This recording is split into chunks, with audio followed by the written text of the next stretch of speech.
আমন্ত্রণ ২১-এর রাতে। আজকে আমাদের সঙ্গে উপস্থিত আছেন দেশের খ্যাতিমান অর্থনীতিবিদ ও সাবেক তত্ত্বাবধায়ক সরকারের উপদেষ্টা ডক্টর হোসেন জিল্লুর রহমান। ২১-এর রাতে আপনাকে স্বাগত জানাচ্ছি। ধন্যবাদ। কেমন আছেন আপনি? ভালো, অনেকদিন পর আসা হলো। জি, অনেকদিন পরে আপনাকে আমরা পেলাম, এই জন্য অনেক ধন্যবাদ। আপনাকে ব্যস্ততার মাঝে আমাদেরকে সময় দিয়েছেন। অনেক বিষয় নিয়ে আসলে কথা বলার আছে, অনেক কিছু নিয়ে আলোচনা আছে, সমালোচনা আছে। সেই বিষয়ে আপনার গুরুত্বপূর্ণ মতামত জানতে চাই আমরা। কিন্তু তার আগে আমরা একটু মধ্যপ্রাচ্যের দিকে একটু দেখতে চাই। যে আমরা দেখলাম যে গতকাল থেকেই সংঘাত শুরু হয়ে গেছে, একেবারে যুদ্ধ অবস্থা চলছে ইসরায়েল, আমেরিকা, ইরানকে নিয়ে। আজকে ইরানের সর্বোচ্চ ধর্মীয় নেতা খামেনি নিহত হয়েছেন। এই প্রভাবটা আসলে কেমন হতে পারে, বিশেষ করে বিশ্ব অর্থনীতিতে এই যুদ্ধের প্রভাব, বা সেখান থেকে আসলে আমাদের জন্য শঙ্কার জায়গা কতটুকু? প্রভাব কয়েক স্তরে হবে। অ্যাকচুয়ালি বিশ্ব অর্থনীতিতে অবশ্যই প্রভাব পড়বে। প্রভাব কয়েক স্তরে। একটি ইমিডিয়েট স্তর হতে পারে যে আমাদের জ্বালানি খাত, কারণ ওইখানে তো বিশ্বের তেলের যোগান বিশাল একটা অংশ ওই অঞ্চল থেকে আসে। স্টেট অফ হরমুজ বন্ধ করে দেওয়ার ঘোষণা দিয়েছে ইরান। সো এই সব মিলে বিশ্ব অয়েল মার্কেটের উপর একটা বড় ধরনের অস্থিরতা তৈরি হবে। তার ফলশ্রুতিতে অবধারিতভাবে দাম টাম ইত্যাদির উপর পড়বে, এবং এটার প্রভাব সব জায়গায় পড়বে, বাংলাদেশ সহ সব অর্থনীতির উপর। এটা একটি প্রভাব আমি যা দেখতে পাচ্ছি। দ্বিতীয় যেটা আরও বড় আশঙ্কা, যে এই এক ধরনের আগ্রাসন যেটা হলো, যার ঠিক নৈতিক ভিত্তি তো নেই অ্যাকচুয়ালি, কোনো জাতিসংঘের কোনো রেজলিউশন বা আলাদা কোনো আইনি ভিত্তি নেই আগ্রাসনের। তো সেটার সূত্র ধরে এইবারে যেটা আরও আশঙ্কার বিষয়, যে এটা কোথায় গিয়ে দাঁড়াবে সেটা আগে থেকে বলাটা মুশকিল। গত বছরও হয়েছিল 12 দিনের একটা, কিন্তু সেটাতে বিভিন্ন পক্ষের যে আপনার ক্যালকুলেশন, সেই ক্যালকুলেশনটা এক ধরনের, আমি বলতে পারি যে জিওপলিটিক্যাল এবং হয়তো নৈতিক নয়, কিন্তু জিওপলিটিক্যাল ক্যালকুলেশন একটা পর্যায়ে থেমে গেল। এইবারে অ্যাকচুয়ালি একটা সর্বাত্মক আগ্রাসনের একটা ডাইমেনশন এবার এসছে, যার ফলে এটা কোথায় থামবে এটা বোঝা যাচ্ছে না। যার ফলে এই যে অস্থিরতা, যেমন যদি এটা 10 দিন স্থায়ী হয়, সেটা বিশ্ব অর্থনীতি হয়তো অ্যাবজর্ব করতে পারবে, সাময়িক একটা ধাক্কা লাগবে। কিন্তু এটা যদি 1 বছর চলে বা তারও বেশি, তাহলে কিন্তু একটা ভিন্ন। আপনার ইউক্রেনের কথা তো খেয়াল আছে, প্রথম যে কতদিন আমাদের যে বিশ্ব অর্থনীতির উপর প্রভাব এখনো চলছে। সো এইবারে আমি যেটা খুবই আশঙ্কা করছি, যে ইমিডিয়েট একটা প্রভাব আছে, আর যাদের ওই যাতায়াত ভ্রমণ টমনগুলো তো আছেই, ওগুলো না হয় বুঝলাম যে একটা সাময়িক সমস্যা হবে। এবার একটু দীর্ঘমেয়াদী বিষয় নিয়ে আপনার কাছে জানতে চাই। আসলে আমেরিকা আসলে তার লক্ষ্যটা কি? মধ্যপ্রাচ্যে তাদের একটি অবস্থান তো আগে থেকে আছে। এই প্রশ্নটা আরেকটু সাজিয়ে দেওয়া যায়, যে আমেরিকার মাধ্যমে ইসরায়েলের লক্ষ্য কি, এইভাবে যেটা বলা যায় অ্যাকচুয়ালি। কারণ আমেরিকার কোনো ইমিডিয়েট থ্রেট ইরানের তরফ থেকে আসার কোনো বাস্তব কোনো ফ্যাক্টস নাই, কোনো ব্যাখ্যা নেই।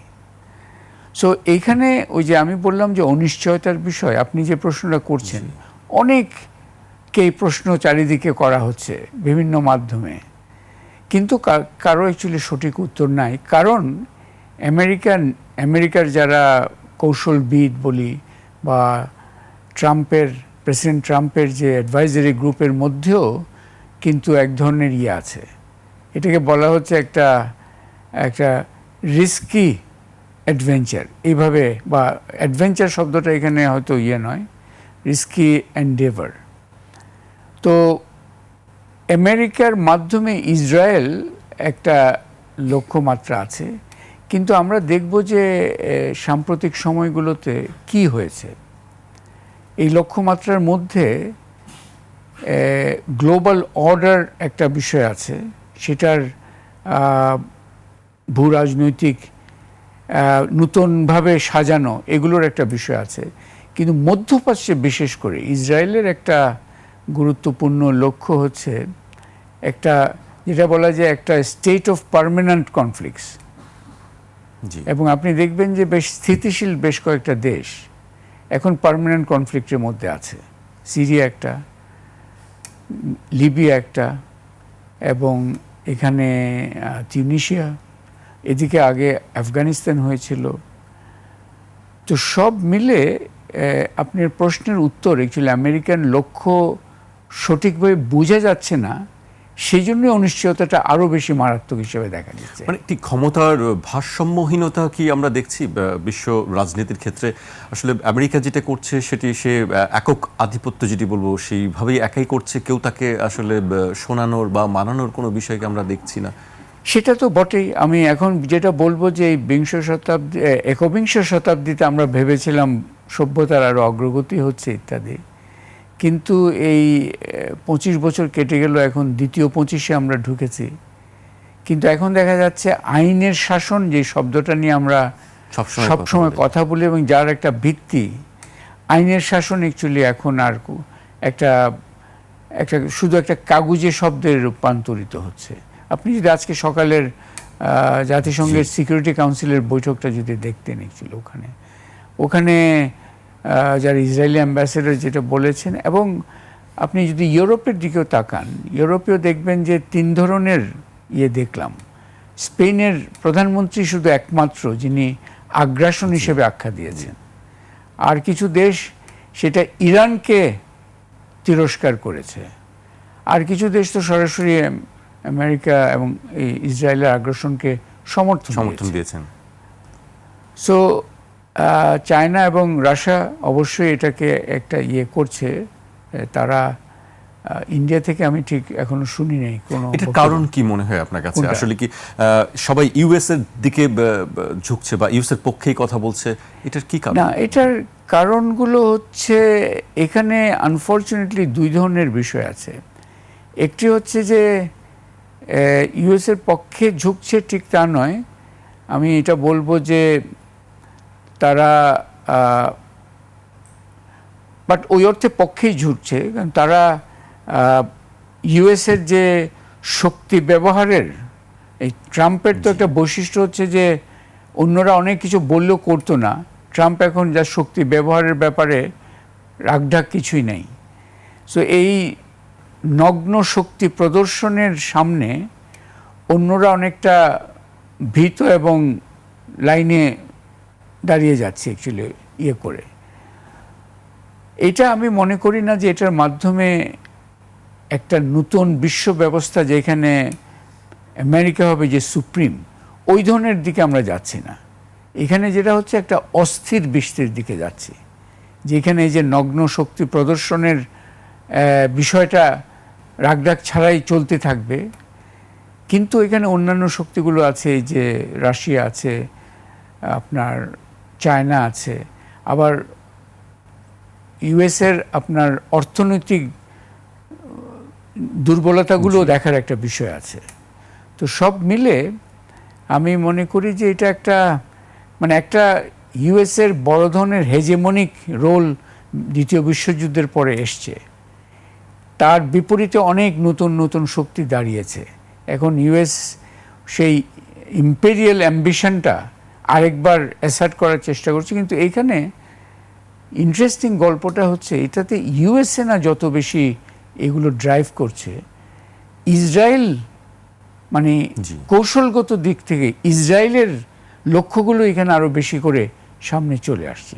কারণ এখানে মূলত যেটা হবে যে ইরান এবং মধ্যপ্রাচ্য তো সবসময় এই যে জ্বালানির জন্য একটা অন্যতম ক্ষেত্র, সেখানে নিয়ন্ত্রণ নেওয়াটা যদি নিতে পারে, এইটার মাধ্যমে নিয়ে নিতে পারে, তাহলে অবশ্যই সাময়িকভাবে পাল্লাটা দিকে ঝুঁকবে, ইউএসএ এবং ইসরায়েলের দিকে। কিন্তু আমি যেটা বড় দাগে আরও দেখতে পাচ্ছি যে একটা অস্থির সময় আমরা ঢুকছি। সেটি আমরা আসলে সামনে বলতে পারবো। এবং এই অস্থির সময়ের ভোগান্তিগুলো প্রত্যেকেরই ঘাড়ে আসবে আসলে এবং জি। বাংলাদেশের মতো দেশে আনফরচুনেটলি এটাও আমাদের উপরও আসবে। আসলে দায় এটা তো আসলে সাধারণ মানুষকেই বহন করতে হয় সবসময়, যুদ্ধ বা অনিশ্চয়তা সেটি আমাদের উপর দিয়ে যায়। আপনি চমৎকার বলছিলেন মধ্যপ্রাচ্যের বিষয় নিয়ে। আমি একটু এবার দেশের বিষয়ের দিকে একটু দৃষ্টি দিতে চাই। আপনাকে আমরা পেয়েছি, আমরা দেখলাম যে গত সময়ের কথাই বলি আমরা, গত অন্তর্বর্তী সরকার সময়টা, এই সময়গুলোতে অনেকবারই আপনি নিজে এক সময় সাবেক তত্ত্বাবধায়ক সরকারের দায়িত্ব পালন করেছেন এবং খুব দক্ষতার সঙ্গে আপনার পালন করেছেন এবং সেই বিষয়টি বারবার উঠে এসেছে যে তুলনামূলক বিষয়গুলো। মানে আপনার কাছে আসলে কি মনে হয় গত অন্তর্বর্তী সরকার নিয়ে এত সমালোচনার কারণ কি মনে হয়, কোন জায়গাটি? একটি কারণ হচ্ছে আমাদের আকাঙ্ক্ষাটা কিন্তু আরও অনেক বেশি ছিল। মানে আপনি দেখেন জুলাই অগাস্টের যে আন্দোলন এবং যে আত্মাহুতির মাধ্যমে রাজনৈতিক পট পরিবর্তন হলো, সেখানে কিন্তু মানুষের আকাঙ্ক্ষা একদম অত্যন্ত উচ্চ পর্যায়ে গেছিল। তারা শুধুমাত্র একটা সরকার বদলের ধারণা, অবশ্যই একটা সরকার বদল, কিন্তু সার্বিকভাবে যে অনেক দিনের আকাঙ্ক্ষা, ন্যায় প্রতিষ্ঠিত হবে, বৈষম্য দূর হবে, সুষম সমাজ এবং অর্থনীতির বিকাশ ঘটবে, এই আকাঙ্ক্ষাগুলো কিন্তু প্রবলভাবে এসেছিল। আপনি অগাস্টের কথা চিন্তা করেন 2024-এ। তো অন্তর্বর্তীকালীন সরকার এক অর্থে অত্যন্ত উঁচু আকাঙ্ক্ষার এক ধরনের চাহিদা নিয়েই তাদের যাত্রা শুরু করেছিল। তো তারপরে তারা যেটা, এখন তো ওনারা চলে গেছেন, এখন এইভাবে বলা যায় যে ওই দৃষ্টিকোণ থেকে যদি দেখি যে উচ্চাকাঙ্ক্ষার এই ওনারা 1.5 বছর ছিলেন, এই 1.5 বছর ওই উচ্চাকাঙ্ক্ষাগুলো প্রতিষ্ঠিত হবে এমন কোনো কথা নেই। ওটা কেউ এক্সপেক্ট করেনি যে রাতারাতি ওই পুরো উচ্চাকাঙ্ক্ষার সর্বকিছু প্রতিষ্ঠিত হবে। কিন্তু যে আকাঙ্ক্ষাটা ছিল যে গুরুত্বপূর্ণ প্রাতিষ্ঠানিক পরিবর্তনের সুস্পষ্ট প্রক্রিয়াগুলো আরও শক্তিশালী করে দানা বাঁধানো হবে। তো সেই অন্তর্বর্তীকালীন সরকার যেটা করতে পেরেছে যে তারা একটা অত্যন্ত ঝুঁকিপূর্ণ সময়ে অর্থনীতি এবং এই যে ভূ রাজনৈতিক অবস্থানে একটা সামাল দিয়েছেন। সেই কাজটা ওনারা করেছেন অ্যাকচুয়ালি, যার ফলে আমরা হয়তো আরও বিশৃঙ্খলা, আরও ইয়ের দিকে চলে যায়নি। কিন্তু ওই যে উচ্চাকাঙ্ক্ষার কথা যেটা বললাম, সেখানে তারা তাদের এক ধরনের, আমি বলবো তারা যখন শুরু করেন অন্তর্বর্তীকালীন সরকার, তাদের খুব অনেক একটা হাই লেভেল অফ, আমি যেটা বলবো রাজনৈতিক পুঁজি, পলিটিক্যাল ক্যাপিটাল, তারা যদি জোরালোভাবে এই যে যেটা বললাম যে একটা দীর্ঘমেয়াদী ন্যায়ভিত্তিক সমাজের পরিবর্তনের জন্য এবং অর্থনীতিকে আরও সঠিকভাবে দাঁড় করানোর বিষয়ে তারা যদি খুব জোরালো প্রাথমিক পদক্ষেপগুলো নিতেন, এই তাদের সেই রাজনৈতিক পুঁজি কিন্তু ছিল বলিষ্ঠ অনেক কিছু পদক্ষেপ নেওয়ার জন্য। কিন্তু তারা রাজনৈতিক পুঁজির ব্যবহারে কয়েকটা, মানে একটা হচ্ছে অনভিজ্ঞতা দেখিয়েছেন, অদক্ষতা দেখিয়েছেন এবং অনীহাও দেখিয়েছেন। তারা রাজনৈতিক পুঁজির ব্যবহারটা করেননি অ্যাকচুয়ালি, বরঞ্চ তারা কয়েকটা কাজ করেছেন। একটি হচ্ছে তারা প্রথম থেকেই একটা অতিমাত্রায় আমলাতান্ত্রিক নির্ভরতার মধ্যে নিজেদেরকে এক ধরনের শৃঙ্খলাবদ্ধ করে ফেলেছিলেন, এটা একটা বিষয়।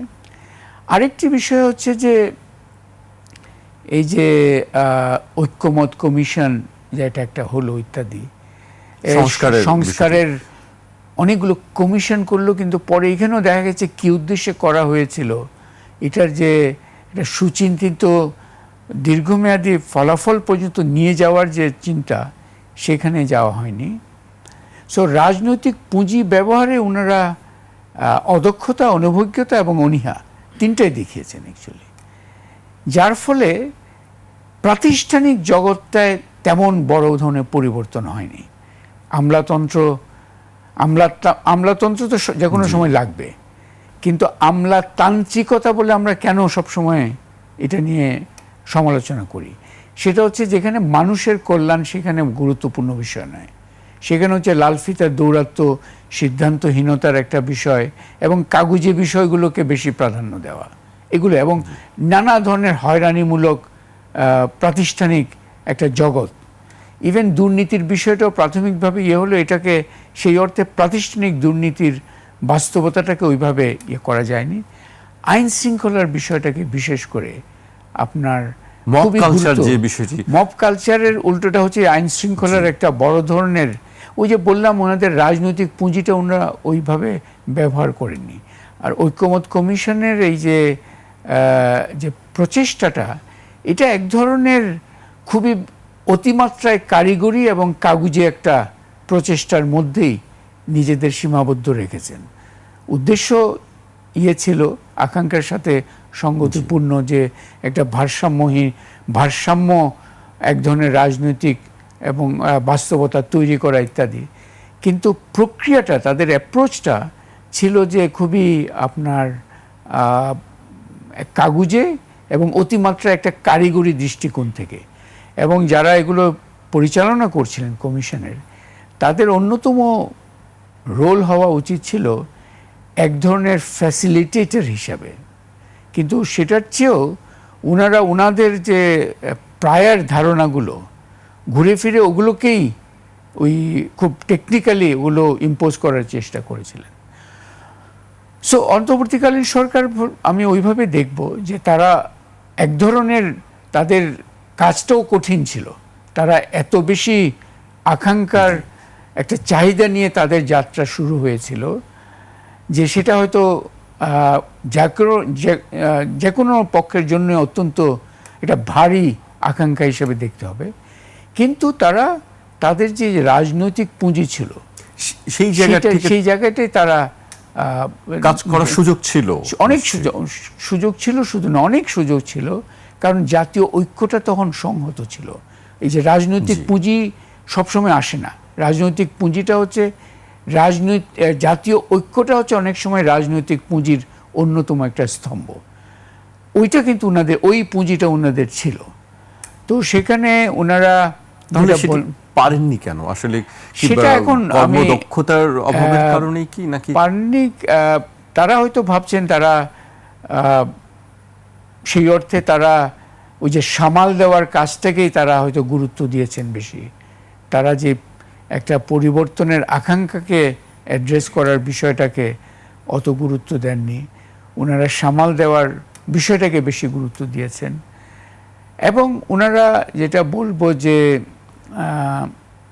ওনাদের যে বিভিন্ন যে অংশীজন আছে সমাজের মধ্যে, তাদের সাথে কথোপকথন, আলোচনা ইত্যাদি ইত্যাদি ওনারা করেননি। এবং ওনারা কিছু সিম্পলিস্টিক ধারণা নিয়ে ওনাদের সময়কালটা চালিয়েছিলেন। যেমন ওনারা তরুণদের বিষয়ে একটা সিম্পলিস্টিক ধারণা নিয়েছিলেন। আমরা জানি যে আজকে জুলাই অগাস্ট পরিবর্তনের পেছনে তরুণদের অবদানই হচ্ছে সবচেয়ে বেশি, এবং সেটার মাধ্যমে তরুণরা একটা নতুন সম্ভাব্য শক্তি হিসেবে। কিন্তু এই যে শক্তি শব্দটা যখন ব্যবহার করি আমরা, এটা কী অর্থে ব্যবহার করব? মানে একটা পরিবর্তনের শক্তি নানাভাবে, এটা প্রস্তুতির বিষয় আছে। সেটিকে কাজে লাগানো গেল না কেন? তরুণের শক্তির কথা বলছেন, এটা তো অনেক বড় একটা শক্তি। শক্তির কাজে লাগানো কেন? এইখানে আমি মনে করি যে অন্তর্বর্তীকালীন সরকারের যখন আরও বিশ্লেষণ হবে ভালো করে, তারা এই যে তরুণদের বিষয়টাকে তারা সঠিকভাবে অ্যাড্রেস করতে পারেননি। কারণ ওনারা তরুণদেরকে একটা দিক নির্দেশনা দেওয়ারও বিষয় ছিল তরুণদেরকে। কারণ তরুণরা তো অনেকগুলো লেসন্স দ্রুত গ্রহণ করে। প্রথম দিকে তরুণদেরকে একটা ধারণার মধ্যে ঢুকিয়ে দেওয়া হয়েছিল যে মূল বিষয়টা হচ্ছে ক্ষমতা। এই যে ক্ষমতা কিন্তু নানাভাবে বুঝতে পারে মানুষ। আমাদের বাংলাদেশে ক্ষমতা অনেক সময় স্থূল অর্থে বোঝা হয়, যে একটা নিজের সুযোগ সুবিধা বাড়াবার একটা স্তম্ভ হিসাবে। তরুণদেরকে আমি মনে করি এইখানেই হয়তো সবচেয়ে বড় ঘাটতি, হয়তো পরে যখন বিশ্লেষণ হবে। এই যে ওনারা রাজনৈতিক পুঁজিটা, ওনারা প্রথমে হয়তো ভেবেছিলেন যে তরুণরা স্বয়ংক্রিয়ভাবে তাদের একটা শক্তি হিসেবে ইমার্জ করবে, যেটা শেষ পর্যন্ত ওইভাবে হয়নি। তরুণদের হয়েছে একটা দল তো তৈরি হয়েছে, সেই দল যে শুধুমাত্র সার্বিক তরুণদের কথা যখন বলি, একটি দল সেটাকে সার্বিক বাস্তবতাকে রিপ্রেজেন্ট করে সেটি নিয়েও নানা সমালোচনা আলোচনাও আছে। না, আমি বলছি যে সেই জন্য এই যে তরুণরা কিভাবে তাদের শক্তিটা নিয়ে এই যে একটা কাঙ্ক্ষিত বাংলাদেশ নির্মাণের কাজে নিয়োজিত করবেন, সেইখানে কিন্তু অন্তর্বর্তীকালীন সরকার বলিষ্ঠ এবং সঠিক দিক নির্দেশনাগুলো তৈরি করতে পারেনি। তারা অনেকটা এক ধরনের প্রশংসার জায়গাতেই নিজেদেরকে সীমাবদ্ধ রেখেছেন এবং তাদেরকে ওই যে বললাম, তাদের কিছু সক্রিয় করার পথটা এমনভাবে দেখিয়েছেন যে ক্ষমতায় যাওয়াটাই হচ্ছে একমাত্র। এই ক্ষমতার বিষয়টা কিন্তু আমরা যে বলেছি, ক্ষমতা তো বাংলাদেশে এই যে শেখ হাসিনার সরকারের 17 বছরে, সেখানে আমরা দেখেছি ক্ষমতার যদি শুধুমাত্র ক্ষমতাই একমাত্র লক্ষ্য হয়, তার ভয়াবহ পরিণতি কী হতে পারে। সেই জন্য আমাদেরকে যে লেসনটা খুবই প্রয়োজন, যে এই যে এথিক্যাল, এই যে আমাদের একটা নৈতিক উচ্চতার জায়গাটা, এই নৈতিক উচ্চতার জায়গা দৃঢ়ভাবে প্রতিষ্ঠা করতে পারেনি অন্তর্বর্তীকালীন সরকার, যার ফলে তরুণরা যে সুস্পষ্ট দিক নির্দেশনাগুলো পাওয়ার দরকার ছিল সেগুলো থেকে অনেকটা হয়েছে। তরুণদের এই শক্তি আমি মনে করি না যে এটা উবিয়ে গেছে বা এটা মিলিয়ে গেছে, এটা এই স্মৃতিটা তো আছে এবং আমি নিশ্চিত যে আরও নানা ফর্মে, শুধু তরুণদের নয়, সমাজের মধ্যে যে ন্যায়ভিত্তিক বৈষম্য বিরোধী এবং একটা সুষম সমাজ তৈরির এবং সহনশীল সমাজ তৈরির যে আকাঙ্ক্ষাটা জুলাই আগস্টে উচ্চারিত হয়েছিল, সেই আকাঙ্ক্ষাটা কিন্তু সমাজের বুকের মধ্যে এখনও খুবই বলিষ্ঠভাবে আছে। কিন্তু তারা সেটা যেটা আশা করা যায় যে সেইটাই একটা রিসোর্স এবং সেটা এখনও আছে। কিন্তু আপনার প্রশ্নের উত্তর হচ্ছে সেটাই, যে অন্তর্বর্তীকালীন সরকার শেষ পর্যন্ত তার টিওআরকে যদি বলি, তারা ওইভাবে বুঝে নিয়েছেন সামাল দেওয়া, সেটা অর্থনীতি বলি বা তারা রাজনৈতিক পুঁজিটাকে সঠিকভাবে ওইভাবে ব্যবহার করতে পারেনি এবং তারা অনেকগুলো গুরুত্বপূর্ণ জায়গায় তারা সেইভাবে দক্ষতা দেখাতে পারেনি। আইন শৃঙ্খলা একটা সবচেয়ে গুরুত্বপূর্ণ বিষয়, অর্থনীতিকে আরও বেগবান করা, এটা একটা শৃঙ্খলা ফিরিয়ে এনেছিলেন, কিন্তু বেগবান করার কাজটাকে ওইভাবে হাত দিতে পারেন। টাকা ছাপানো প্রয়োজন হয়েছে, যদি বলেছেন টাকা ছাপানো, পরে টাকা ছাপানো হয়েছে, বিদেশ থেকে টাকা পাচার করা যে টাকা, সেইগুলো প্রতিশ্রুতি দেওয়া হয়েছে। হ্যাঁ, ওগুলো হয়তো আমি মনে করি না যে এত কম সময় ওগুলো পারতেন, কিন্তু আমি যেটা মনে করি যে ওনারা ওই একটা সীমিত শেষ বিচারে, প্রথম থেকে নয়, শেষ বিচারে একটা সীমিত কাজের মধ্যে নিজেদেরকে নিয়োজিত রাখলেন, সামাল দেওয়ার কাজটা, এবং গুরুত্বপূর্ণ কয়েকটা কাজে এক ধরনের আমি বলবো যে রাষ্ট্রীয় নিষ্ক্রিয়তার একটা সমস্যা তৈরি করেছিলেন। আপনি মব কালচার বলছেন, অথবা আইন শৃঙ্খলার বিষয় বলি, প্রাতিষ্ঠানিক শৃঙ্খলা ফিরিয়ে আনার যে বিষয়টা, এগুলোতে বেশ আমরা স্বাস্থ্য খাত দেখেছি, স্বাস্থ্য খাতের সংস্কারের কাজ খুব বেশি হয়নি, শিক্ষা খাতের খুব বেশি একটা সংস্কারের কাজ হয়নি, আরো নানা দিক আছে। আমি সেগুলো আপনার কাছে আরো বেশ কিছু বিষয়ে জানতে চাইবো, আমাকে একটা বিরতিতে যেতে হচ্ছে। একটা বিরতি নিচ্ছে, ফিরছি এখনই।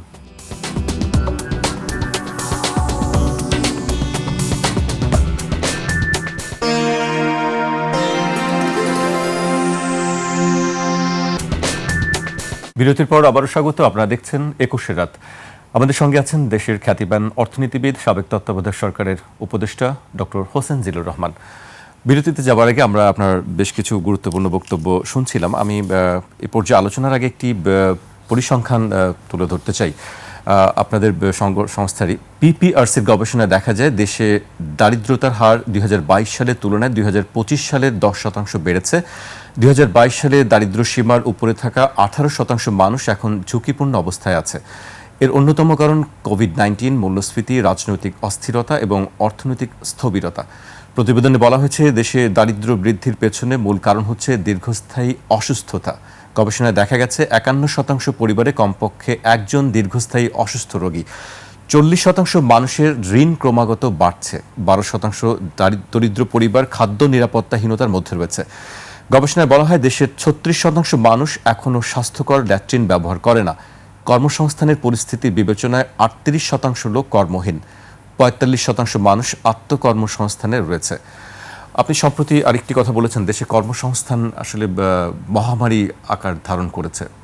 এই সার্বিক পরিস্থিতি আসলে সেইখান থেকে আমরা কিভাবে বের হব? আপনি যে গবেষণার কথা বললেন, আমাদের সংস্থা পিপিএস থেকে করা হয়েছিল, এবং এটাও একটু বলা দরকার যে এটা কিন্তু অন্তর্বর্তীকালীন সরকারের অর্থ মন্ত্রণালয়ের অর্থায়নেই আমরা এই গবেষণাটা করেছিলাম। আমরা বিশেষ করে যেটা বলছিলাম যে গবেষণাটা করতে আগ্রহী ছিলাম যে বাস্তব অর্থনীতির অবস্থাটা বোঝা দরকার, এবং পরিসংখ্যান ছাড়া তো সেটা বোঝা মুশকিল আসলে। সেই জন্য আমাদের স্টাডিটার নামই দিয়েছিলাম study on the real economy, শুধু ইকোনমি নয়, রিয়েল ইকোনমি। সেটা হচ্ছে, একটা হচ্ছে যে আমরা সামষ্টিক সূচকগুলো সামাল দিচ্ছি, এটা একটা বিষয়। আরেকটা হচ্ছে পরিবার পর্যায়ে অর্থনীতির বাস্তবতাটা কেমন, সেটা এখানে উঠে এসছে অ্যাকচুয়ালি। তো এইখানে আপনার এই যে এই বাস্তবতাটা একটা বাস্তবতা, এটা এমন না যে, এবং এগুলো আমরা যেটা বললাম 2022-এর তুলনায় 2022-এর যে দারিদ্র পরিসংখ্যান আছে সেটাও হয়তো একটু বেশি রোজি হিসাবে দেখানো হয়েছিল। সেই হিসাবে হয়তো চিন্তা করলে আগে থেকে আরও একটু দারিদ্র বাড়ছিল। কিন্তু আমরা এখানে বিশেষ করে যেটা দেখাতে চেয়েছিলাম যে এটা শুধুমাত্র জুলাই আগস্টের পরিবর্তনের একমাত্র কারণে এই বাস্তবগুলো আসেনি। এটা একটা ধারাবাহিক সংকটের পুঞ্জীভূত একটা প্রকাশ এটা দেখতে পাচ্ছি, এবং যার ফলে আমাদের অনেক দিন ধরে বেশ কিছু খাতে আমাদের এক ধরনের ঊর্ধ্বমুখী অগ্রগতি ছিল। যেমন দারিদ্র্য বিমোচন আস্তে কমছে, যেই হারে কমছিল। আপনারা যদি দেখেন শিক্ষার যে ড্রপ আউট রেট, অথবা আমরা যদি যে স্বাস্থ্য খরচের নিজের পকেট থেকে খরচ করার প্রবণতা, অথবা যে আপনি আরেকটা পরিসংখ্যান আমি মনে করি খুব গুরুত্বপূর্ণ, যে 51% পরিবারের মধ্যে একজন হলেও এই যে ক্রনিক রোগী মানে হচ্ছে প্রতিদিন ওষুধ খেতে হয়, ওষুধের একটা খরচ আছে। যার ফলে মাঠ বাস্তবতাটা কিন্তু বেশ কঠিন। এটা শুধু অন্তর্বর্তী, এবং এখন যে নতুন সরকার আসলো তাদের জন্য কিন্তু এই বাস্তবতাটাই অ্যাড্রেস করতে হবে এখানে। তো এই জন্য আমাদের বিশেষ করে যেটা মনে করি যে সবারই খুব প্রয়োজন, এই যে একটা বিষয় হয়ে গেছে যে অন্তর্বর্তীকালীন সরকারের সময় অর্থনীতির আলোচনাটা মূলত সামষ্টিক সূচকগুলোর, যেমন প্রতিনিয়ত রিজার্ভের অ্যামাউন্ট কত এটা বলা হচ্ছে, ওটা ভালো কথা, কিন্তু পরিবার পর্যায়ে ঋণের বোঝা কতটুকু বাড়ছে এটাও তো বোঝা দরকার। আপনার পুষ্টিহীনতা কতটুকু বাড়ছে এটাও তো বোঝা দরকার। এটাও তো একটা, সেই জিনিসগুলো আসলে দূরে থেকে গেছে, ওগুলো আলোচনা এভাবে আনিনি।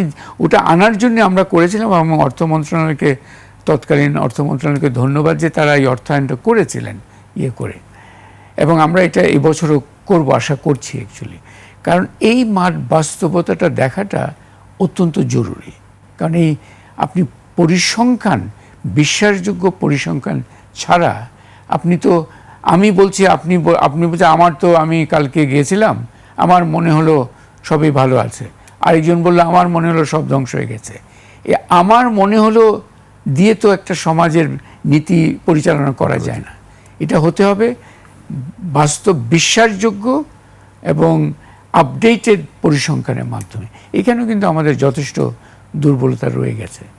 তো আমরা যেটা বলবো যে অর্থনৈতিক বাস্তবতাটা অত্যন্ত একটা কঠিন অবস্থায় আমরা আছি, এবং অর্থনৈতিক বাস্তবতার সাথে আমি এটা বলবো যে আজকে শুধুমাত্র অর্থনৈতিক শব্দটার সাথে ওয়েলবিং শব্দটাও সংযোজন করা উচিত। কারণ আমাদের স্বাস্থ্যটাও ভালো হতে হবে, শিক্ষার জায়গাগুলো ভালো হতে হবে। বিশেষ করে আমাদের যে তরুণ প্রজন্মের যে বিশাল আধিক্য আছে, একটা ইউথ বাল্জ বলি আমরা, যে জনসাধারণের মধ্যে তাদের সংখ্যাটা বিশাল। তারা তো বেকারত্বের, আমি তো পরিসংখ্যানটা দেখলেন, বেকারত্বের বোঝা কেমন, এবং প্রতি বছর 20 লাখের বেশি কিন্তু নতুন নতুন শ্রমবাজারে আসছে।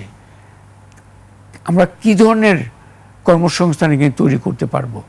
আমাদের কর্মসংস্থানের কিছু সূচক কিন্তু বাস্তবতাটা বুঝায় না। যেমন আপনি দেখালেন যে আমাদের এখানে ওপেন আনএমপ্লয়মেন্ট খুবই কম, সরাসরি বেকার কেউ বলবে না। কিন্তু MA পাস করে আমি একটা চালাচ্ছি, সিএনজি চালাচ্ছি, সেটাতে আমি যেই ধরনের যোগ্যতার জন্য প্রস্তুত করেছি এবং কাজ যেটা পাচ্ছি, এটাকে আমরা বলি আন্ডার এমপ্লয়মেন্ট।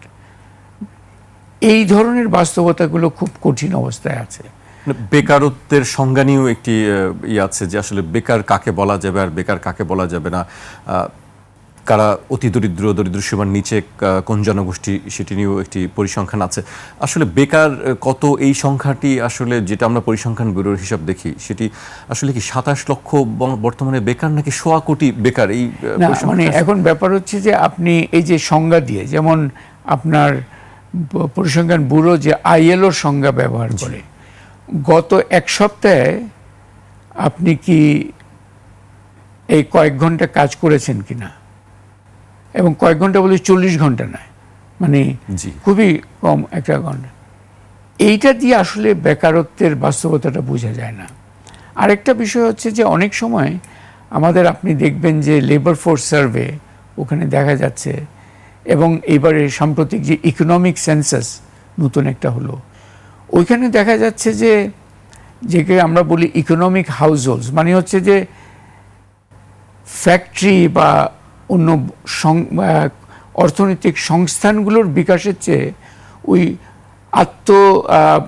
যেটাকে বলে সেলফ এমপ্লয়েড, মানে কর্মসংস্থান, আমি একটা ছোট মুদির দোকান দিয়ে দিলাম, আরেকটা করলাম, এই ধরনের বিষয়গুলো বেড়েছে আসলে।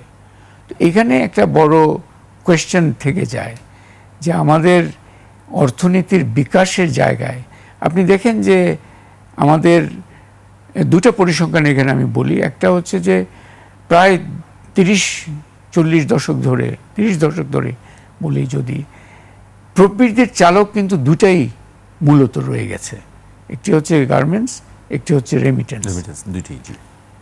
দুটারই বড় একটা দিক হচ্ছে এখানে শ্রমিকের যে মজুরি, এটা এক ধরনের সস্তা শ্রমের একটা ডাইমেনশন আছে, এটা একটা দিক। আরেকটি হচ্ছে আপনি দেখেন এই যে আওয়ামী লীগের এই যে 17 বছরের কর্তৃত্ববাদী শাসন আমলে গুরুত্বপূর্ণ একটা সিস্টেমিক পরিবর্তন হয়েছে, যে প্রবৃদ্ধি হচ্ছে কিন্তু কর্মসংস্থান তৈরি হচ্ছে না, প্রবৃদ্ধি হচ্ছে কিন্তু দারিদ্র্য বিমোচনের হারটা কমে যাচ্ছে। তার মানে আমরা একটা প্রবৃদ্ধির মডেল দাঁড় করিয়েছি যেখানে কর্মসংস্থানও হবে না, দারিদ্র্য বিমোচনের হারও আরও কম হবে। এই মডেলটাকে কিন্তু এখন ভাঙতে হবে। এই ধরনের আলোচনাগুলো নাই। আমরা সামষ্টিক অর্থনীতি সামাল দেওয়া গেছে, রিজার্ভ মোটামুটি ভালো আছে, শৃঙ্খলা আনা হয়েছে, দিজ আর গুড, কিন্তু আলটিমেটলি আমাদের এখন হাত যেখানে দিতে হবে, বিশেষ করে নতুন সরকারের, ওই যে প্রবৃদ্ধির মডেলটা একদম দানা বেঁধে বসে আছে, যেটার মাধ্যমে মানে কোয়ালিটি কর্মসংস্থান তৈরি হচ্ছে না এবং দারিদ্র্য বিমোচনের হারও কম। তার মানে হচ্ছে এটা বৈষম্য আরও বাড়াবার একটা প্রবৃদ্ধির মডেল। এখান থেকে কিভাবে নিজেদের বের করে আনতে পারবো, এটা কিন্তু একটা গভীর দৃষ্টির দাবি রাখে। এবং এখানে সহজ কোনো নেই যে ম্যাজিক বুলেট বলে কিছু নেই, খুবই জোরালো সার্বিকভাবে সব, এবং একটা হোল অফ গভর্নমেন্ট অ্যাপ্রোচ লাগবে।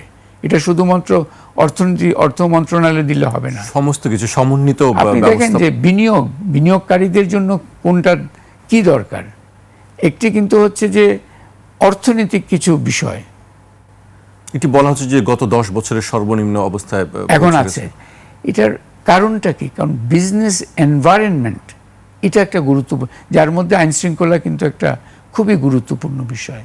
আপনি দেখবেন যে এখনও আছে যে ব্যবসায়ী মহলরা চাঁদার, আজকেও একটা দেখলাম চট্টগ্রামে কে যেন একজন শিকার হয়েছে, পুলিশই পহরায় তার মধ্যেও। সো মিলে আমি বলছি একটা হোল অফ গভর্নমেন্ট অ্যাপ্রোচে এই যে একটা নেতিবাচক প্রবৃদ্ধির মডেল এই দীর্ঘ আওয়ামী শাসনের আমলে এটা প্রাতিষ্ঠানিকীকরণ করা হয়েছিল, এইটাকে ভেঙে কিন্তু আমাদের আগাতে হবে। সেখানে কিন্তু এই সমস্যাটা, চ্যালেঞ্জটা খুব গভীর। কিন্তু আমি যেটা মনে করি আমাদের এখানে রিসোর্স হিসেবে যেটা দেখা দরকার, সে হচ্ছে আমাদের মানুষরা কিন্তু খুবই পরিশ্রমী এবং তারা কিন্তু চেষ্টা করতে আগ্রহী, তারা সুযোগ পেলে সর্বোচ্চ সদ্ব্যবহার করতে আগ্রহী। এই যে মানুষের যে একটা কর্মস্পৃহা, উদ্ভাবনী চিন্তা, এটাকে আমরা কি করতে পারবো, তাদেরকে দক্ষ করে গড়ে তোলার, দক্ষ করে গড়ে। আরেকটা বিষয় খুবই গুরুত্বপূর্ণ, যে হিউম্যান ক্যাপিটাল, আপনি দক্ষতার কথা যেহেতু বললেন, এটা কিন্তু একটা মারাত্মক পর্যায়ে আছে। অন্তর্বর্তীকালীন সরকারের সময় বিস্ময়করভাবে শিক্ষাটা কিন্তু সেইভাবে তেমন গুরুত্ব পায়নি।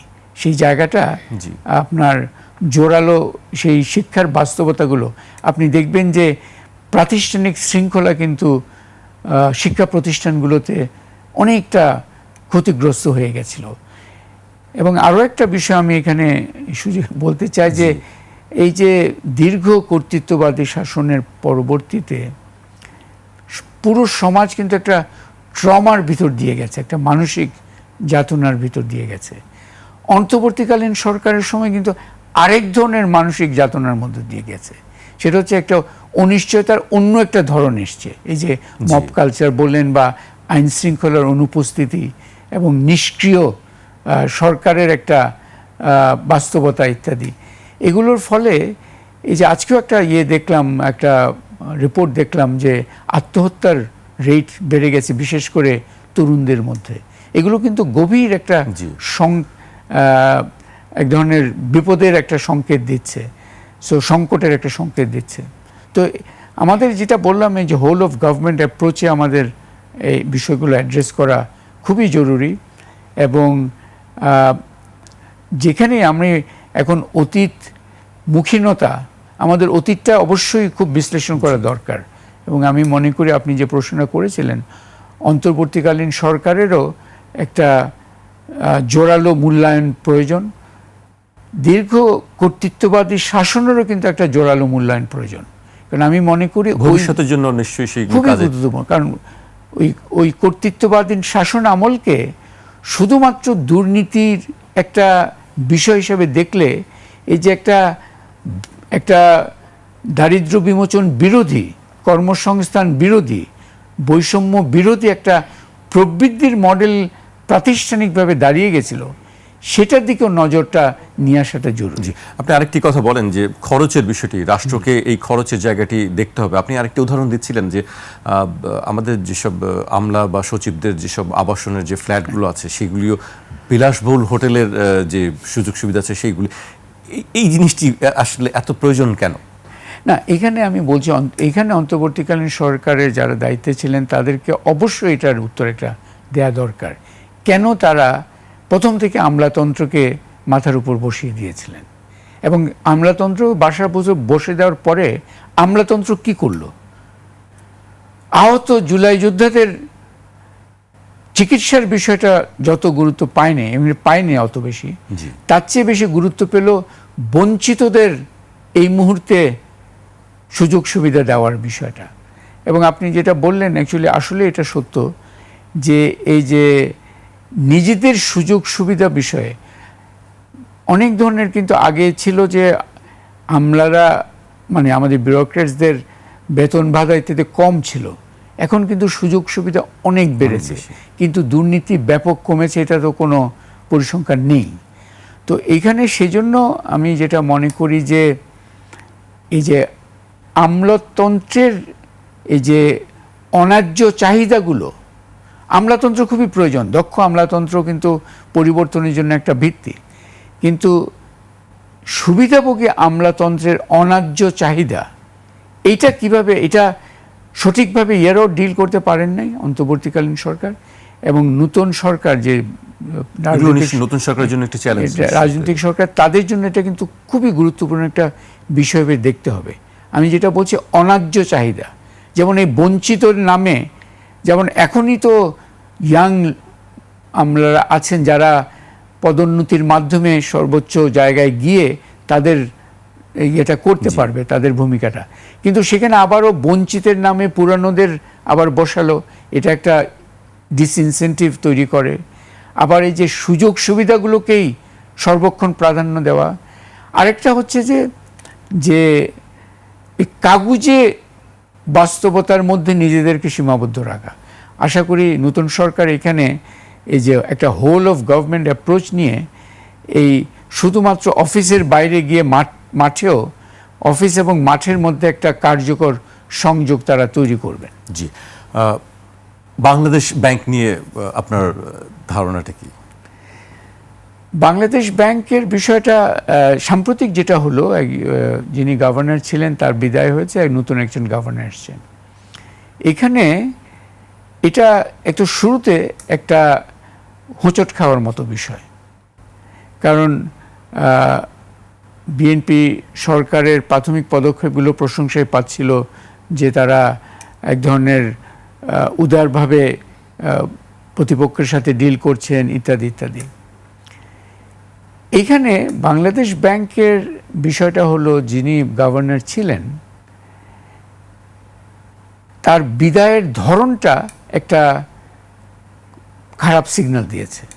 কারণ এটা হয়েছে, একটা হচ্ছে এইভাবে হওয়ার কোনো প্রয়োজন ছিল না, সহজেই ওনাকে বলা যেত যে আপনার সময়। আমি মবের আমরা দেখেছি এই যে মবের এইটা খুবই একটা অশনি সংকেত দিয়েছে। কারণ তাহলে কি বাংলাদেশ ব্যাংকের মতো একটা প্রতিষ্ঠানে এই ধরনের এই যে বিশৃঙ্খল কর্মচারীদের অবস্থান একটা ফ্যাক্টর হিসেবে রয়ে যাবে? এটা কি একটা বিষয়? সো বাংলাদেশ ব্যাংকের বিষয়টা আমি বলবো যে এই বিদায়ের পর্বটা একটা নানা সূচকে এটা সঠিক হয়নি, এটা তাকে শোভন হয়নি। একটা বিদায়ের ধরনটাও অ্যাকচুয়ালি একটা অশনি সংকেত দিচ্ছে, যেভাবে একটা মব করে এবং একজন উপদেষ্টাকে যেভাবে, শুধু গভর্নর না, একজন উপদেষ্টাকে শোনালো, এটা একটা দিক যেটা একটা টোটালি এটাকে আমি যেটা অ্যাভয়েড করা যেত এই এটা। আর দ্বিতীয় হচ্ছে যাকে দেয়া হলো, ওইখানেও একটা অস্পষ্ট সিগন্যাল আসলো। কারণ ওনাকে যাকে দেয়া হলো সেখানে উনি অর্থনীতিবিদ নন, এইগুলো কোনো বিষয় নেই আসলে। কারণ ওখানে মানে শুধুমাত্র অর্থনীতিবিদদের ওখানে বসতে হবে এমন কোনো কথা নেই। কিন্তু বাংলাদেশ ব্যাংক একটা মন্ত্রণালয় নয়, বাংলাদেশ ব্যাংক হচ্ছে একটা রেগুলেটর। অবশ্যই অর্থ মন্ত্রণালয় থেকে একটা ব্যাখ্যা দেওয়ার চেষ্টা হচ্ছে মনে হয়, যে যিনি চলে গেছেন তিনি অনেকটা খুবই রিজিড পলিসি ফলো করছিলেন, ওই ইন্টারেস্ট রেট হার ইত্যাদিতে, এবং যে আইএমএফ এর প্রেসক্রিপশন ওই ধরনের ওটা রিজিড একটা ছিলেন। এবং ওই যে ধরনের আমি বলছি যে যেমন ব্যাংক মার্জার একটা করা হলো, ওটাও অনেকটা উনাদের জোরের মাধ্যমে হলো, অনেকটা করে বাংলাদেশ মানে গভর্নর উনি বেশি করে ওটাতে প্রাধান্য দিয়েছেন। সো অর্থ মন্ত্রণালয়ের একটা ব্যাখ্যা আছে যে আমরা তো অর্থনীতি বেগবান করতে চাই, এটা কিন্তু একটা গ্রহণযোগ্য আকাঙ্ক্ষা। কিন্তু এখন বিষয়টা হচ্ছে যে যাকে দিয়েছেন তার মাধ্যমে কতটুকু এটা হবে, তার চেয়ে বড় কথা হচ্ছে যাকে দিয়েছেনের চেয়েও যাকে দিয়েছেন তার মাধ্যমে সরকার বাংলাদেশ ব্যাংককে কিভাবে দেখছে, সেই সিগন্যালটা আরও গুরুত্বপূর্ণ।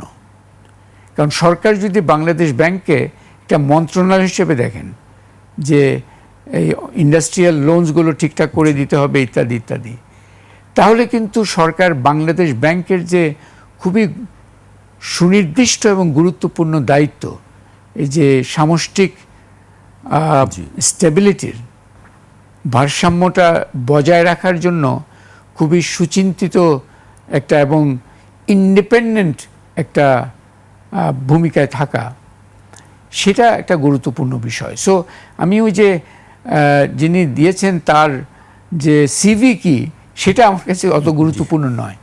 আমার গুরুত্বপূর্ণ হচ্ছে সরকার বাংলাদেশ ব্যাংকটাকে কি রোলে দেখতে চাচ্ছে, যাকে দিয়েছেন তার মাধ্যমে কি একটা ভিন্ন রোল যদি চলে আসে, যে ওভার অ্যাক্টিভিস্ট এবং যেখানে অনেকটা একটা মন্ত্রণালয়ের ভূমিকার মধ্যে চলে আসতে পারে। এবং সেখানে আমরা তো আগেও দেখেছি যে এই কর্পোরেট সেক্টরের যে ঋণ, খেলাপি ঋণ ইত্যাদি, এগুলো তো একটা বড় সমস্যা আছে।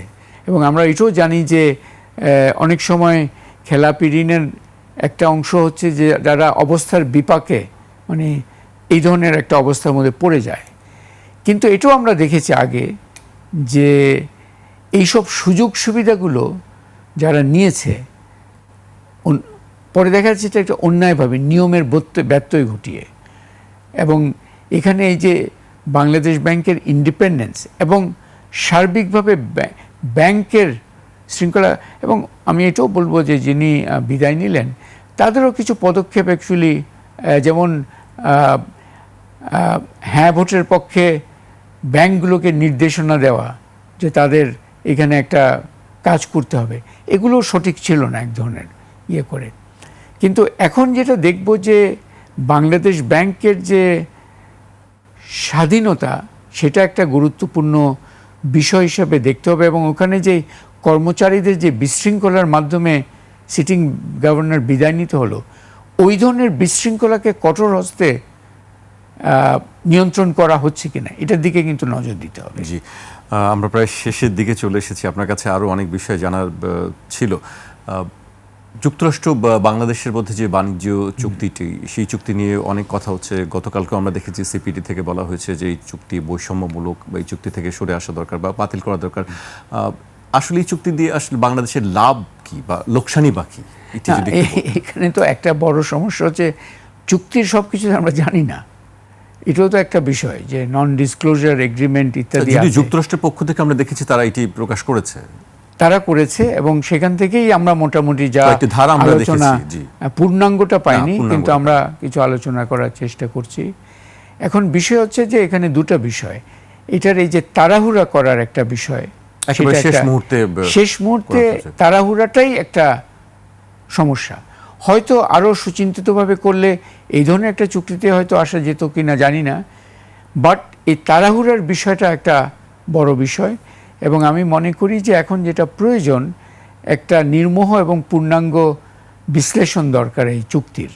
মানে শুধুমাত্র হেডলাইন মন্তব্যের জন্য নয়, এটা যে যদ্দূর প্রকাশ পেয়েছে, আপনার বিশেষ করে ব্যবসায়ী মহলের বেরিয়ে আসা উচিত, তারা কিভাবে দেখছে, যারা বিশ্লেষক অর্থনীতিবিদ তাদেরও একটা বিশ্লেষণাত্মক মূল্যায়ন সামনে নিয়ে আসা দরকার। এবং আপনার বিশেষ করে সরকারের তরফ থেকেও তাদেরও অ্যাকচুয়ালি একটা সুযোগ আছে। এবং আমি মনে করি যে একটা সরকারের সক্রিয়তার একটা অংশ হবে যে তাদের যে সরকার হিসাবে একটা নীতি সার্বভৌমত্ব আছে, তার একটা ব্যবহার করা উচিত এখানে, যে এটার পূর্ণাঙ্গ আরও ব্যাখ্যা।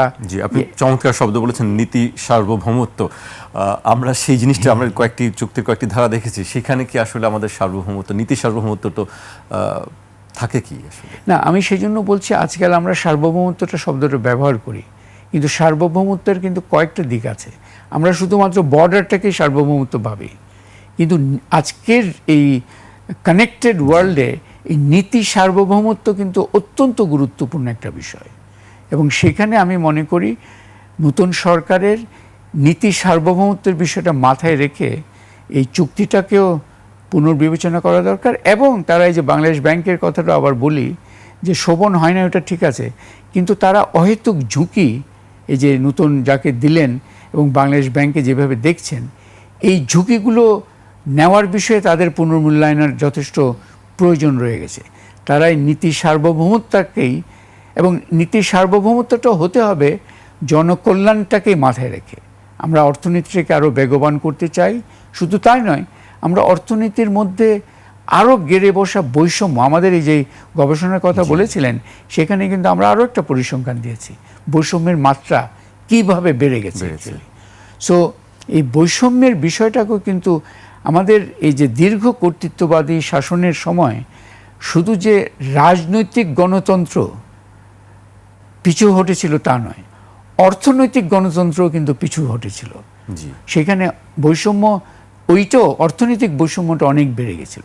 তো সেই জায়গাগুলোকে অ্যাড্রেস করা দরকার। জি, আমি শেষ করব, শেষ প্রশ্ন আপনার কাছে। আপনি বলছিলেন যে বাংলাদেশ এগিয়ে যাচ্ছে এই ধরনের বয়ান থেকে, মানে আত্মতুষ্টিতে ভোগার সুযোগ নেই, কারণ উন্নত বিশ্ব যেভাবে এগিয়ে যাচ্ছে আমাদের সেই অগ্রগতির হার একেবারেই খুবই কম। শেষ করব, আপনার পরামর্শ কি থাকবে আসলে? এখানে আমি এই জন্যই বলছি যে আমাদের একটা কথা হবে যে এই যে বাংলাদেশ এগিয়ে যাচ্ছে, আমি আশাবাদী, এই শব্দগুলো একসময় এক অর্থে সঠিক, কিন্তু আরেক অর্থে এগুলো যদি এক ধরনের বলা যায় যে এমটি স্লোগান হিসাবে আত্মতুষ্টির জন্য ব্যবহার হয়, এবং এইটাই হয়ে আসছে।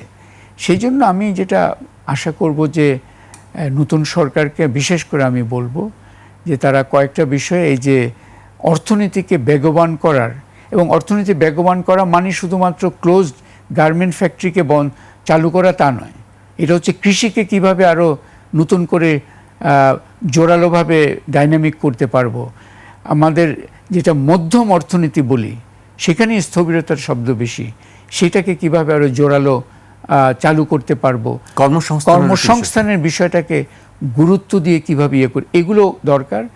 একই সাথে এই যে অন্তর্বর্তীকালীন সরকার, তারা বলছেন কিছু শুরু করেছেন, কিন্তু আমরা তো দেখলাম তাদের একটা হয়তো সীমিত অর্জন সেখানে আছে, কিন্তু এই যে সুশাসনের বিষয়টাকে, এটা কিন্তু অন্যতম একটা এজেন্ডা হিসেবে আমাদের রাখতেই হবে, এবং এটার কিন্তু বহুমাত্রিকতা আছে।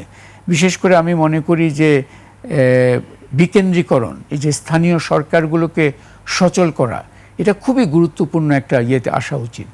এবং আমাদের এই যে এগিয়ে যাচ্ছে এই তরফ থেকে কি গতিতে আমরা এগোবো, এই আলোচনার ওইখানে আসতে হবে অ্যাকচুয়ালি। এবং ওইখানে পরিবর্তনগুলো, আমি যেটা মনে করি যে পরিবর্তনগুলো আমাদের এখানে, আমাদের সুশীল সমাজেরও পরামর্শের আমি কিছু ঘাটতি দেখি। সুশাসন নিয়ে যখন আলোচনা হয়, আমরা দুর্নীতি নিয়েই শুধু একটা আলোচনা করি। আরেকটি শব্দ আমি সবার কাছে এখন বলতে চাচ্ছি, হচ্ছে হয়রানি। এই শব্দটা আপনি আমি যে কেউ বুঝি, কারণ আমরা জানি প্রত্যহী জীবনে আমরা এটা অনুভব করছি।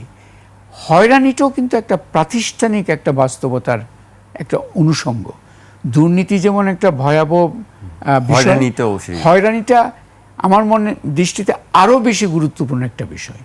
এগুলোকে কিভাবে কমিয়ে আমরা একটা বাস্তবতা তৈরি করতে পারবো, এবং এটাও আমাদের মানুষরা কিন্তু ধৈর্যশীল, কেউ ম্যাজিক বুলেট চাচ্ছে, এক্সপেক্ট করছে না কালকে সব দুধের সাগর বয়ে যাবে, এটা নয়, কিন্তু বিশ্বাসযোগ্যভাবে শুরু করেছি, এবং বিশেষ করে সামাজিক পরিবেশটাকে একটা সহনশীল, যে আইন শৃঙ্খলার বিষয়গুলো, এগুলো মানুষ নিরাপদ বোধ করবে, এই জায়গাগুলোকে সঠিকভাবে নিয়ে আসা দরকার। জি, অনেক ধন্যবাদ। আপনার চমৎকার বক্তব্য আমরা শুনছিলাম, মতামত জানছিলাম আপনার বিভিন্ন বিষয়ে। একসময় আপনি 21 টিভিতে আমাদেরকে অনেক সময় দিতেন, সেই সুযোগ থেকে আমরা বঞ্চিত। আমরা আশা করব যে আগামীতে নিশ্চয়ই আমাদেরকে সময় দিবেন। ভালো লেগেছে আমার এসে।